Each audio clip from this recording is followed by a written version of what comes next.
se podría decir que empezó en los años 80, ya mi abuelo trajo algunas casas y lo que pasa es que eran unos comienzos muy incipientes en el tema de los prefabricados y la verdad es que tenían muy poca demanda. Luego ya con el paso de los años nuestra empresa estaba ubicada en Burjasot, entre Burjasot y Benimàmet, y ya en el 2001 nos trasladamos aquí a la nueva exposición. Esta exposición es bastante amplia, contamos con unos 25 modelos expuestos que vamos habitualmente cambiando o renovando. Tenemos básicamente todo tipo de prefabricados, tanto en madera maciza, en panelada de medio tronco y en casas prefabricadas modulares. Montamos también porches y pérgolas fabricados a medida como complemento de las casas prefabricadas, igual que las piscinas.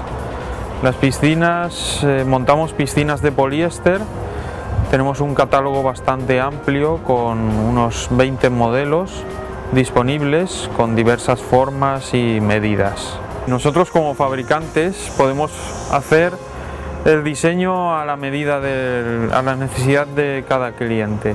Podemos fabricar a la medida e incorporar los elementos y las opciones que se nos demanden. No tenemos ninguna limitación en ese aspecto. En principio hay que saber que para colocar una casa prefabricada hace falta una licencia de ubicación.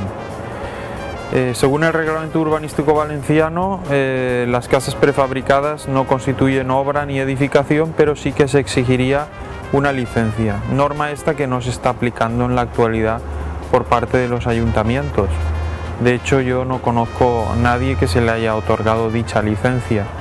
El otro tratamiento sería igual que en la construcción tradicional, haciendo proyecto de ejecución de obra, y entonces tendríamos que irnos a una casa prefabricada que cumpliese las normativas de la construcción. Nosotros podemos gestionar todo lo que son proyectos y licencias a través de una arquitecta que trabaja habitualmente con nosotros y a unos precios muy razonables. Sí que solemos hacer ofertas en algunos momentos puntuales de la campaña, sobre todo de cara al invierno, con buenas rebajas de precios sobre nuestros prefabricados, y también en las casas modulares podemos hacer ofertas por renovación del muestrario. Estas oscilarían en torno a un 8 o 10% de descuento.